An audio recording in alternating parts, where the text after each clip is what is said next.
Hello everyone, एक बार सभी का फिर से स्वागत है एम्स नर्सिंग इंस्टीट्यूट के शानदार प्लेटफॉर्म पे। मैं आपका मेंटोर जय एक बहुत इंटरेस्टिंग और बहुत पावरफुल वीडियो लेके आया हूं आपके लिए। और वीडियो स्टार्ट करने से पहले आप इस वीडियो को जरूर देखिए। शिक्षा एक ऐसी चीज है जो कि हर मिडिल क्लास फैमिली के बच्चे को उसका स्तर सुधार सकती है और समाज का स्तर सुधार सकती है। किताब मेरे को बता दो, एग्जाम कब है, कितनी किताब पढ़नी है और कौन सा है। उसके बाद मेरे से आगे कोई निकल जाए तो मेरा नाम बदल देना। ये वो शख्स है जिसने ये चीज बोली और उस चीज पे अमल भी किया और उस चीज को बिल्कुल साबित भी किया। आप सोचो, वर्ल्ड के टफेस्ट एग्जाम में आता है यूपीएससी। उस एग्जाम को उन्होंने उस चीज को बोल के, और इससे पहले ये आईआईटीएन भी थे दिल्ली के अंदर। तो आप सोचिए, बहुत बेहतरीन चीज है। अगर वो चीज वो कर सकते हैं कहकर, तो हम क्यों नहीं कर सकते हमारे एम्स एंट्रेंस एग्जाम को लेकर। अगर हम एग्जाम का लेवल चेक करें तो कहाँ यूपीएससी, कहाँ एम्स बीएससी नर्सिंग का एंट्रेंस एग्जाम। तो फाइट तो कर सकते हैं, बट फाइट करने के लिए प्रॉपर सही डायरेक्शन की हमको नीड होती है। और प्रॉपर सही डायरेक्शन मैं आपको इस प्लेटफॉर्म पे देने वाला हूं। तो इस चैनल को लाइक एंड सब्सक्राइब जरूर कीजिएगा। और आइए इस वीडियो के अंदर कि प्रॉपर अगर हमको पढ़ाई करनी है तो कौन सी बुक प्रेफर करें और क्या प्रेफर करें। उससे पहले मैं आपको एक कहानी सुनाता हूं। कहानी नहीं, रियलिटी है 2024 के एंट्रेंस एग्जाम को लेके। कि 24 के एंट्रेंस एग्जाम के दौरान जब एम्स का फॉर्म निकला तो बहुत सारे बच्चों ने बोला कि सर पिछले 2 सालों से एनटी या किसी अदर मेडिकल एंट्रेंस एग्जाम के अंदर रिड्यूस सिलेबस आ रहा है, तो क्या एम्स में क्या आएगा। तो मैंने उन्हें एक ही चीज बोली थी कि आप पढ़ना स्टार्ट करिए ओल्ड सिलेबस को, क्योंकि ओल्ड सिलेबस ही एम्स पूछेगा। क्योंकि एम्स औरों से शुरू से अलग चलता हुआ आया है। और जब उसका नया 2024 का ब्रोशर आया तो उसके अंदर भी उसने ओल्ड एनसीईआरटी के सिलेबस को प्रेफर किया। और सबसे इंपॉर्टेंट चीज, सिर्फ प्रेफर ही नहीं किया, जब एंट्रेंस एग्जाम हुआ तो वहां से क्वेश्चंस भी पुट अप हुए थे जो रिड्यूस सिलेबस का हिस्सा था। तो इट मींस अगर आप चाहते हैं 2025 के एंट्रेंस एग्जाम को क्रैक करना, तो आप अपने माइंडसेट में न्यू एनसीईआरटी लेके अगर घूम रहे हैं तो कहीं ना कहीं आप उन हजारों तमाम बच्चों से पीछे हो रहे हैं जो सिलेक्शन ले लेंगे आपसे। तो आपको ओल्ड एनसीईआरटी पढ़नी है। और ओल्ड एनसीईआरटी में भी जो चैप्टर आपके रिड्यूस किए गए थे वो बेसिक चैप्टर हैं। अगर आप उनको पढ़ लेते हो तो आपके बाकी चैप्टर्स में और स्ट्रांगनेस आ जाएगी। अब अगर बात करें प्रॉपर्ली क्या क्या चीजें हैं, उसके लिए आपको मेरे साथ कनेक्ट होना पड़ेगा मेरे व्हाट्सएप नंबर पे और मेरे टेलीग्राम चैनल पे। अगर आप पर्सनली मेंटोरशिप चाहते हैं कि हाँ भैया हम आपसे हर एक चीज जानना चाहते हैं ताकि हम एक सही दिशा मिल पाए, सही एक डायरेक्शन मिल पाए, तो आपको मेरे साथ कनेक्ट होना पड़ेगा 8619850502 नंबर पे। साथ ही साथ में आप इस टेलीग्राम चैनल पे भी मुझसे ज्वाइन हो सकते हो, क्योंकि यहाँ पे क्विज़ेस, इस क्लास की PDF, important notes, formula sheet, हर एक चीज में आपको अवेलेबल करवाता हूँ। हर एक चीज। तो कनेक्ट रहना है, अपडेट रहना है, तो यहाँ पे ज्वाइन करना कंपल्सरी है। अब आ जाते हैं सिलेबस को लेके। सबसे पहले मैं डील करूंगा आपके साथ में 11th के फिजिक्स केमिस्ट्री बायो के सिलेबस को। तो स्टार्ट करेंगे सिलेबस के बारे में, क्या क्या चीजें। सबसे पहले बात करें एनसीईआरटी की केमिस्ट्री की चीज को लेके। तो केमिस्ट्री के सिलेबस में the some basic concept of chemistry यानी मोल कॉन्सेप्ट नाम की चीज आ रही है। क्या है ये मोल कॉन्सेप्ट? आप लोगों में से बहुत सारे बच्चे ऐसे जिनको ये चैप्टर का नाम पता होगा, मोल कॉन्सेप्ट के नाम से हम इसे जानते हैं। और ये बेसिक चैप्टर है आपका। Structure of atom theoretical easy chapter.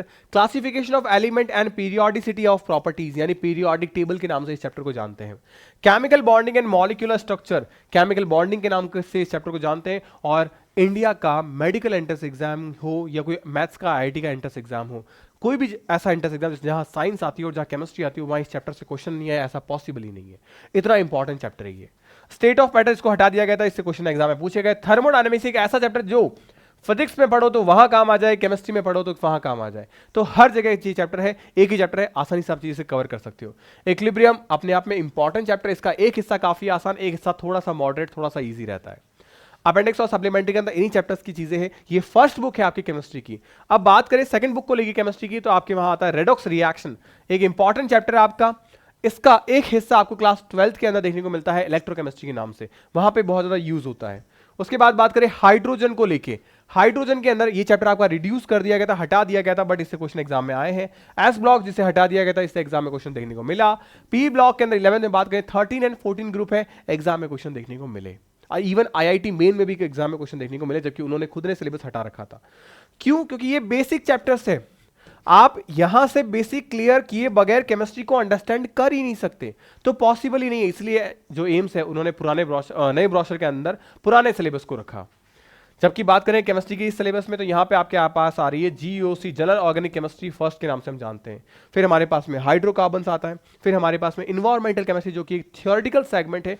आसानी से क्वेश्चंस बनते हैं यहाँ पे, अगर आप इजीली इसको करते हो, बहुत आसान है। उसके बाद बात करें बायो सेगमेंट के अंदर बात करें, तो यहाँ पे द लिविंग वर्ड आपके पास में इजी चैप्टर, यहाँ पे कुछ चीजें एड ऑन भी की गई और कुछ चीजें रिड्यूस भी की गई है। बायोलॉजिकल क्लासिफिकेशन अपने आप एक इंपॉर्टेंट चैप्टर, हर एंट्रेंस एग्जाम में क्वेश्चन देखने को मिलता है। प्लांट एंड एनिमल किंगडम, ये भी एक इंपॉर्टेंट चैप्टर है। यहाँ पे एग्जाम्पल्स एंड कैरेक्टरिस्टिक्स पे क्वेश्चंस आपसे पूछे जाते हैं। उसके बाद में मॉर्फोलॉजी एंड एनाटॉमी, यहाँ पे एग्जाम्पल बेस्ड काफी ज्यादा क्वेश्चन पूछे जाते हैं। हाँ, एम्स के पॉइंट ऑफ व्यू से थोड़ा सा इससे कह सकते हो लेस इंपॉर्टेंट है, बट हाँ मॉर्फोलॉजी में एग्जाम्पल क्वेश्चन यहाँ पे डेफिनेटली आते हैं, आपको जरूर करने चाहिए। Structural organisation in animal tissue, ये बेसिक्स है बायोलॉजी का। अगर आप ये पढ़ के जाते हो जहाँ पे आपका टिश्यू आता है, जहाँ पे आपका कॉकरोच आता है, ये चीज़ें इंपॉर्टेंट है, इसको जरूर करके जाइएगा। साथ ही साथ में the cell unit of life, पूरी बायोलॉजी का एक बेसिक फंडामेंटल चैप्टर है, क्योंकि सेल ही तो बायोलॉजी से स्टार्टिंग पॉइंट है। उसके बाद में आपका बायोमॉलिक्यूल हो गया, उसके बाद में आपका life cycle and cell division, एक इंपॉर्टेंट चैप्टर। देखा जाए तो ये तीनों जो यूनिट्स हैं वो एक ही चैप्टर है, बट इसको अलग अलग सेगमेंट में तोड़ दिया गया है। उसके बाद में ये जो हिस्सा है ये है आपका प्लांट फिजियोलॉजी का, जहां आपके 5 चैप्टर आते हैं। प्लांट फिजियोलॉजी के सेगमेंट में 5 चैप्टर आते हैं, पांचों इजी चैप्टर है। इनमें से 2 चैप्टर्स को आपको रिड्यूस कर दिया गया था, लेकिन वो बेसिक चैप्टर है, आसान चैप्टर है। अगर हम उनको कवर करके जाते हो तो आपको एक जो प्लांट फिजियोलॉजी का जो बेसिक हिस्सा है वो समझ में आता है कि किस तरीके से सर्कुलेशन, किस तरीके से ट्रांसपोर्टेशन होता है। उसके बाद बात करें ह्यूमन फिजियोलॉजी को लेके, जहां पे आपके 7 चैप्टर्स आते हैं, और ये एम्स का एक फेवरेट हिस्सा है। ये एम्स का एक फेवरेट हिस्सा है, यहां से वो क्वेश्चन जरूर पूछता है, क्योंकि इन फ्यूचर भी आपको ह्यूमन के इन फिजियोलॉजी के बारे में जानना होगा, समझना होगा, क्योंकि एम्स उन टॉपिक्स को ज्यादा वेटेज देता है जो आपके फ्यूचर स्टिक्स होते हैं, जो आप future BSc nursing and MBBS में भी पढ़ते हो। उसके बाद बात करें हम यहाँ पे फिजिक्स के सेगमेंट को लेके, तो फिजिक्स की जो आपकी पहली बुक है क्लास 11 की, वहां पे फिजिकल वर्ड हो गया, यूनिट एंड मेजरमेंट। यहां से 2024 के अंदर 2 क्वेश्चन आपसे पूछे गए थे। Motion in a straight line and motion in a plane, जिसे हम काइनेमेटिक्स के नाम से जानते हैं, यहां पे भी इजी मोशन अंडर ग्रेविटी के आपसे क्वेश्चन पूछे जाते हैं, बहुत इजी। इंक्लाइन प्लेन के क्वेश्चन आपसे पूछे जाते हैं। साथ ही साथ में यहां पे आपसे जो टाइम ऑफ फ्लाइट है उनके क्वेश्चन पूछे जाते हैं, यहाँ पे रेडियस के क्वेश्चन पूछे जाते हैं कि मैक्सिमम रेडियस क्या होगी, मैक्सिमम रेंज क्या होगी, उनके क्वेश्चन यहाँ पूछे जाते हैं, और बहुत आसान क्वेश्चन होते हैं। लॉज ऑफ मोशन बहुत इजी, फ्रिक्शन, काइनेटिक फ्रिक्शन हो, स्टैटिक फ्रिक्शन हो, पूछा जाता है आपसे। पुली प्रॉब्लम्स पूछी जाती है। वर्क पावर एनर्जी थ्योरम यहाँ पे इस चैप्टर में बहुत इंपॉर्टेंट है, अगर आपको ये आती है तो आपके ये चैप्टर्स भी आसान हो जाते हैं, और साथ ही साथ में इलेक्ट्रोस्टैटिक यानी क्लास 12 के सेगमेंट भी आसान हो जाते हैं। System of particle and rotational motion, ये थोड़ा सा कॉम्प्लिकेट है, बट ध्यान रखना आपके एंट्रेंस एग्जाम के अंदर इंटीग्रेशन डिफरेंशियल के क्वेश्चन नहीं पूछे जाते, सिंपल फॉर्मूला बेस्ड पूछे जाते हैं। अगर आपको मोमेंट ऑफ इनर्शिया याद है, अलग अलग शेप का, अलग अलग बॉडीज का, तो आप डेफिनेटली इस चैप्टर से भी क्वेश्चंस को कर ले जाओगे। ग्रेविटेशन में यहाँ पे थियोरेटिकल सेगमेंट भी पूछा जाता है और न्यूमेरिकल सेगमेंट भी पूछा जाता है। इसमें आपको कैपलर्स लॉ वगैरह पढ़ने होते हैं, इजीली ये क्वेश्चंस आप कर सकते हो। उसके बाद अगर हम बात करें बुक नंबर 2 के बारे में, तो mechanical property of fluid and mechanical property of solid, यानी कि यहाँ पे फ्लूइड डायनामिक्स की बात हो रही है। यहाँ पे आप पास्कल्स लॉ पढ़ते हो, बर्नौली थ्योरम पढ़ते हो, यानी फ्लूइड की मैकेनिक्स पढ़ते हो। जैसे हम किसी पाइप के आगे हाथ लगा देते हैं तो वहां उस पाइप से बहने वाले फ्लूइड का फ्लो बढ़ जाता है, एक रेंज बढ़ जाती है। इस मैकेनिक्स को देखते हैं हम। थर्मल प्रॉपर्टी ऑफ मैटर में यहाँ पे थर्मल एक्सपेंशन, जब किसी चीज को गर्म करते हैं तो वो फैल जाती है, वो किस तरीके से फैलती है, इस तरीके की चीजों को हम यहाँ पे पढ़ते हैं। थर्मोडायनेमिक्स, जैसा कि अभी मैंने आपको कहा, यहाँ पढ़ो तो केमिस्ट्री में हेल्प, केमिस्ट्री में पढ़ो तो फिजिक्स में हेल्प हो जाती है। काइनेटिक थ्योरी ऑफ गैसेस एक इंपॉर्टेंट चैप्टर, जैसे वहां पढ़ा था हमने स्टेट्स ऑफ मैटर, वैसा ही आपको यहाँ पे देखने को मिलता है। उसके बाद में ऑसिलेशन एंड वेव, ये एक इंपॉर्टेंट चैप्टर है, थोड़ा सा बच्चों को अंडरस्टैंडिंग में थोड़ा इशू लगता है, लेकिन अगर आप इसको एज अ मैकेनिक्स के तौर पे देखोगे तो चीजें बहुत आसान होती है, और इसको बहुत बेखूबी से, बहुत अच्छे तरीके से विजय सर ने बैचेस में समझा रखा है। मतलब इन पूरी फिजिक्स को इतना इजी कर रखा है विजय सर ने कि आपकी चीजें आसान हो जाती है, और बच्चे जो है 99.87 परसेंटाइल तक लेके आ रहे हैं 2024 के एंट्रेंस एग्जाम में। आप यकीन मानिए 57 ऐसे बच्चे हैं जो 2 डिजिट रैंक लेके आ रहे हैं। अब सोचो 57 ऐसे बच्चे 2 डिजिट रैंक रैंक लेके आ रहे हैं, तो बहुत शानदार बच्चों ने रिजल्ट लेके आए, और वो अलग अलग एंट्रेंस एग्जाम में सेलेक्ट हो रहे हैं वो बच्चे। आगे बात करें अगर हम क्लास 12 के सिलेबस से पहले मैं जानना चाहूंगा कि अगर आप में से कोई ऐसा बच्चा जो तैयारी करना चाहता है प्रॉपर कि सर मेरे को तैयारी करनी है, फाइट करनी है, तो आप इस एम्स के बैच को ज्वाइन कर सकते हैं, एम्स उम्मीद 3.0 बैच। इस बैच के अंदर आपको फिजिक्स, केमिस्ट्री, बायो भी पढ़ाई जाएगी, साथ ही साथ में आपको जीके भी कवर करवाई जा रही है। यानी इट मीन्स आप फोकस कर सकते हो किस चीज पे कि मुझे प्रॉपर ध्यान दिया जाएगा, प्रॉपर आपको नोट्स दिए जाएंगे, प्रॉपर आपकी क्लासेस होगी, प्रॉपर आपके संडे बेसिस पे टेस्ट होंगे, प्रॉपर आपके मंथली बेसिस पे मेगा टेस्ट होंगे, और जो बच्चा लगातार इन टेस्ट में रैंक लेके आ रहा है उसे एसआरजी ग्रुप में डाल के उसकी रैंक को इनहेंस किया जाएगा। जैसे इस बार जो बच्चे रैंक लेके आए वो 2 डिजिट में थी, लेकिन मैं ये चाहता हूं कि इस बार आप में से कोई ऐसा बच्चा हो जो रैंक 1 लेके आए, रैंक 1 को होल्ड करे।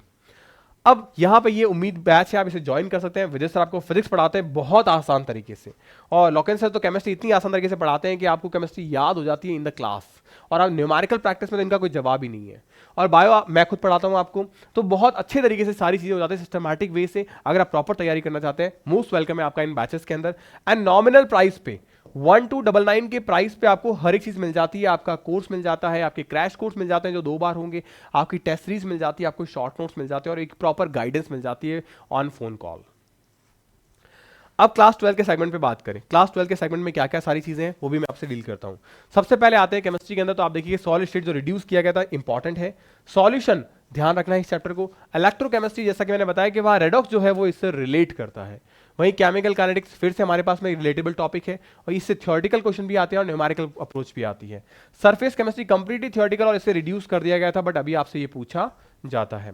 General principle and process and isolation, यानी मेटलर्जी के नाम से हम इसे जानते हैं, जहां पे हम ओर्स को, मेटल्स को आइसोलेट करते हैं, इस चीज में हम सारी चीजें देखते हैं। इसके साथ साथ आपको और क्या चीजें मिलेगी, पी ब्लॉक एलिमेंट्स, हमने 13 एंड 14 ग्रुप वहां पे देख लिए थे, लेकिन अब आगे के जो 15 हो गया, 16 हो गया, 17 हो गया और 18वां जो नोबल गैस है, वो चैप्टर्स आपको यहां देखने को मिलते हैं क्लास 12 के इस सेगमेंट में। आगे बात करें डी एन एफ ब्लॉक, ये चैप्टर भी इंपॉर्टेंट है, छोटा चैप्टर है, लेकिन यहां से कलर कॉम्बिनेशंस पे, यानी किस मेटल के कौन से कंपाउंड का क्या कलर होगा, ये क्वेश्चंस भी आपको देखने को मिलते हैं। और उसके बाद में हमारे पास में आता है कोऑर्डिनेशन कंपाउंड्स। ध्यान रखना एंट्रेंस एग्जामिनेशन में 2 चैप्टर ऐसे हैं जिससे क्वेश्चंस कभी नहीं छूटते, एक है केमिकल बॉन्डिंग और दूसरा है कोऑर्डिनेशन कंपाउंड। ये 2 चैप्टर केमिस्ट्री में ऐसे हैं जिससे हर बार क्वेश्चन आता है, और बहुत इजी क्वेश्चन है, बहुत आसान क्वेश्चन है, सीधा स्ट्रेट फॉरवर्ड। जिस बच्चे को आता है उसको आता है, जिसको नहीं आता वो डेफिनेटली गलत करके आएगा। तो ये बहुत आसान क्वेश्चन पूछे जाते हैं। उसके बाद बात करें हम haloalkane and haloarene, ये ऑर्गेनिक केमिस्ट्री का हिस्सा हो गया। ये पूरा आपका ऑर्गेनिक केमिस्ट्री, यानी सेकंड बुक आपकी कंप्लीटली ऑर्गेनिक की है। यहाँ पे haloalkane haloarene easy question है, नेम रिएक्शन पे पूछे थे। Alcohol phenol ether aldehyde ketone and carboxylic acid, यहाँ पे आपसे टेस्ट पे क्वेश्चंस पूछे जाते हैं। उसके अलावा एमीन्स इजी चैप्टर है, यहाँ पे डाइज वगैरह पे क्वेश्चंस आते हैं, आपके कंपाउंड्स पे क्वेश्चंस आते हैं, आपके कलर्स पे क्वेश्चंस आते हैं आपके। इसके अलावा ये तीनों चैप्टर बहुत इजी हैं, उसमें से बायोमोलिक्यूल्स आप बायोलॉजी में पढ़ लेते हो ऑलमोस्ट। यहाँ पे कार्बोहाइड्रेट एंड प्रोटीन जैसी चीजें जो है वो थोड़ी सी वास्ट फॉर्म में आपको देखने को मिलती है, बाकी ऑलमोस्ट आप पूरा चैप्टर जो है वो बायोलॉजी में पढ़ लेते हो।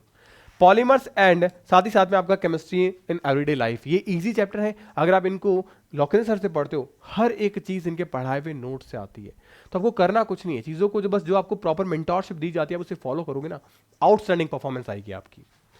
उसके बाद बात करें हम फिजिक्स बायोलॉजी को लेके, तो रिप्रोडक्शन इन ऑर्गेनिज्म जो आपके सिलेबस से हटा दिया गया था, बट आपको ध्यान रखना क्योंकि यहाँ पे एग्जाम्पल बेसिस पे क्वेश्चन पूछे गए थे और ये एग्जाम में आते हैं। सेक्सुअल रिप्रोडक्शन फ्लावरिंग प्लांट अपने आप में एक इजी चैप्टर है और बहुत अच्छा चैप्टर है। उसके बाद में ह्यूमन रिप्रोडक्शन आसान चैप्टर, आप आसानी से कर सकते हो। रिप्रोडक्टिव हेल्थ एक इजी चैप्टर, और ये वो चैप्टर है जो एम्स के फेवरेट है। फिर से आपको रीजन समझ में आ रखा होगा, ये वो चीजें हैं जो फ्यूचर स्टिक्स है, जो आपको आगे इन फ्यूचर पढ़नी है, और ये चीजें एग्जाम में आती है, देखने को मिलती है आपको। Principle of inheritance and variations देखने को मिला, मॉलिक्यूलर बेसिस ऑफ इनहेरिटेंस आपको देखने को मिलेगा, इवोल्यूशंस आपको देखने को मिलेगा। ये वो चैप्टर्स है जो जरूरी है, आपको डेफिनेटली करके जाने हैं। उसके अलावा अगर बात करें यहाँ पे human health and disease, most important favourite chapter. मैंने हमेशा बोलता हूं किसी ना किसी एंट्रेंस एग्जाम में कुछ चैप्टर्स इतने फेवरेट होते हैं जहां से क्वेश्चन बनता ही बनता है, ये उनमें से एक है। यहां से डेफिनेटली एग्जाम में क्वेश्चन आता है, डिजीज पे, कम्युनिकेबल डिजीज हो, इम्यूनिटी हो, इन पे क्वेश्चन आके गिरते हैं। Strategies of enhancement and food production important chapter है। Microbes in human welfare important easy है, जैसे कि ईस्ट किसमें रिस्पॉन्सिबल होती है, स्ट्रेप्टोकाइनेज बनाने के लिए कौन सी फंजाई रिस्पॉन्सिबल है, थोम्ब्रोकाइनेज के लिए क्या रिस्पॉन्सिबल है, सॉफ्ट जो चीज होता है उसके लिए क्या चीज इंपॉर्टेंट है, रॉकी चीज कौन बनाता है, इस तरह के क्वेश्चन यहाँ बनते हैं। बायोटेक्नोलॉजी के चैप्टर से बात करें तो यहाँ पे प्रिंसिपल एंड प्रोसेस के अंदर जो आपका इंसुलिन है उस पर क्वेश्चन बनते हैं। मिल्वा डगन इनकॉग्निशिया यानी आरएनए इंटरफेरेंस है उस पर क्वेश्चन बनते हैं। वेक्टर पे क्वेश्चन बनते हैं। रेस्ट्रिक्शन एंडोन्यूक्लियस एंजाइम पे क्वेश्चन बनते हैं। बहुत इंपॉर्टेंट चैप्टर है। और फिर हमारे पास एक सेगमेंट आ जाता है जिसको हम कहते हैं इकोलॉजी। इकोलॉजी वो सेगमेंट है जो बहुत आसान है, अगर आप इसमें थोड़ा सा दिमाग लगाते हो कि चीजें किस तरीके से नेचर चल रही है, आप चीजों को बहुत आसानी से कर लोगे। इसमें भी अगर मैं बात करूं एनवायरमेंटल इश्यूज से एग्जाम में क्वेश्चन डेफिनेटली लिखने मिलता है। ये पूरा का पूरा चैप्टर डेटाबेस है, यहां दिमाग लगाना ही नहीं है। अगर आपने डेटा को सिस्टमेटिकली याद कर लिया, आप चीजें बिल्कुल करेक्ट करके आओगे। और ये चैप्टर भी अपने आप में इंपॉर्टेंट है, इससे क्वेश्चन डेफिनेटली एग्जाम में पूछा जाता है। अब हम बात करें लास्ट सेगमेंट पे हमारे फिजिक्स को लेके, तो फिजिक्स की जो फर्स्ट बुक है वहां पे आपसे आता है इलेक्ट्रिक चार्ज एंड फील्ड, यानी ये जो दोनों चैप्टर है वो आपके आता है इलेक्ट्रोस्टेट के अंदर। बहुत आसान है। यहाँ पे जो क्वेश्चन आपसे पूछा था वो आप ध्यान रखिए, इलेक्ट्रिक फील्ड पे पूछा जाता है, एक तो इलेक्ट्रिक पोटेंशियल पे पूछा जाता है। यहाँ से क्वेश्चन डेफिनेटली एंट्रेंस एग्जाम में पूछे जाते हैं। करंट इलेक्ट्रिसिटी, अगर मैं इसको थोड़ी देर के लिए स्किप करूँ तो इन चैप्टर्स का यूज हम, ये बेसिक है इस चैप्टर के, और ये जो तीनों चैप्टर है वो इसके बेसिक्स हैं। यानी अगर आप ये ढंग से करते हो, यानी इट मीन्स अगर आपने ये अच्छे से किया तो ये चैप्टर का आपका जो फाउंडेशन है वो बिल्ड हो जाता है, और अगर ये चैप्टर अच्छे से हुआ तो इन तीनों चैप्टर्स का फाउंडेशन आपका बिल्ड हो जाता है। यानी आपस में जो क्लास 12 है वो आसान इसलिए क्योंकि हर चैप्टर आपस में इंटरैक्ट है। तो अगर आपने स्टार्टिंग से बेस्ट किया है, इन चैप्टर्स में ध्यान दिया है, तो पूरी 12th आपकी स्ट्रांग हो जाती है, क्योंकि ये फंडामेंटल चीज़ है। ये चैप्टर्स इंपॉर्टेंट है और आइसोलेट है, मतलब इसका थोड़ा ज़्यादा लेना देना इनसे नहीं है, लेकिन ये चैप्टर अपने आप में बहुत इंपॉर्टेंट है। इसमें बहुत सारे कॉन्सेप्ट्स हैं, और बहुत सारे कॉन्सेप्ट्स होंगे तो डेफिनेटली वहाँ से क्वेश्चंस बनने के चांसेस भी बहुत ज़्यादा होंगे। सेकंड बुक में अगर हम बात करें तो आपको देखने को मिलती है ऑप्टिक्स, एक वास्ट चैप्टर जिससे बच्चे डरते हैं, लेकिन ये अपने आप में एक इंपॉर्टेंट चैप्टर है। क्यों? चैप्टर जितना बड़ा होता है और जहां कॉन्सेप्ट जितने ज़्यादा होते हैं, वहाँ एग्जामिनर के पास में स्कोप होता है नंबर ऑफ क्वेश्चन ज़्यादा पूछने का, तो वहाँ पे बच्चा थोड़ा डर जाता है, और एग्जामिनर यही तो चाहता है। तो यहाँ पे आपको विजय सर ने ऑप्टिक्स कितने शानदार तरीके से पढ़ाया है कि टीआईआर क्या होता है, टीआईआर के एप्लीकेशंस क्या होते हैं, स्नेल्स लॉ क्या होता है, रिफ्लैक्शन रिफ्रैक्शन में डिफ्रेंशिएट क्या होता है, वेव ऑप्टिक्स में बात करें तो वाईडीएससी क्या होता है, पोलराइजेशन क्या होता है, फ्रिंज लेंथ क्या होती है, फ्रिंज गैप क्या होता है, फ्रिंज बैंड क्या होता है, हर एक चीज़ यहाँ पे समझा रखी है। उसके बाद में ये जो सेगमेंट है ये है आपका मॉडर्न फिजिक्स का।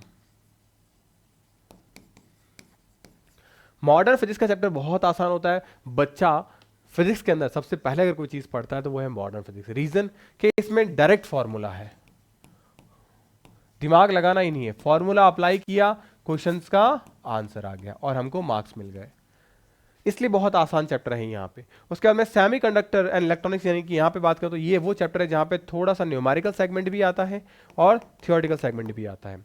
उसके अलावा कम्युनिकेबल सिस्टम, यहाँ से वैसे क्वेश्चंस बहुत रेयर आते हैं, बट हाँ कंप्लीटली थियोरेटिकल है, आप इसको आसानी से रीड कर सकते हैं। हालांकि ये चैप्टर आपके नीट के सिलेबस में नहीं है, ध्यान रखना, ना कभी था, बट एम्स के सिलेबस में ये पहले भी था जब एम्स का सेपरेटली एमबीबीएस का एग्जाम होता था, और अभी बीएससी नर्सिंग एंट्रेंस एग्जाम में भी है। बट हाँ ये सारी चीज़ें आपको पढ़ा दी जाती है, तो लोड लेने की टेंशन नहीं। अगर आपने बैच परचेस कर रखा है, तैयारी आप जो अकेडमी से कर रहे हो, तो 1% आपको डगमगाने की जरूरत नहीं, क्योंकि हर एक चीज़ बहुत बेहतरीन तरीके से क्लियर होगी। तो इस वीडियो के अंदर मैंने सारी इन्फॉर्मेशन आपको दे दी है आपके सिलेबस के रिगार्डिंग। फिर भी अगर आपके कोई डाउट्स रह जाते हैं, डेफिनेटली आप मेरे को कमेंट सेक्शन में जरूर बताना। और जैसा कि मैंने आपको बताया, अगर आप चाहते हो कि लास्ट ईयर के बच्चों के लिए जिस तरीके से मैंने उन्हें 150 टॉपिक बताए और उनके अंदर से करीब करीब 26 के आसपास क्वेश्चन उनको देखने को मिले, तो आप प्रॉपर्ली अगर आप चाहते हो कि हाँ मैं भी आपको 2025 के लिए डेटा एनालिसिस करके पूरे प्रॉपर सारी चीज़ें बताऊं, कमेंट सेक्शन में मैं वेट करूंगा। जितने ज़्यादा बच्चे कमेंट करेंगे डेफिनेटली उतनी जल्दी मैं वो वीडियो लेके आऊँगा। तो मिलते हैं नेक्स्ट वीडियो में, तब तक के लिए गुड बाय। पढ़ते रहिए, मुस्कुराते रहिए, स्टे हैप्पी, स्टे हेल्दी।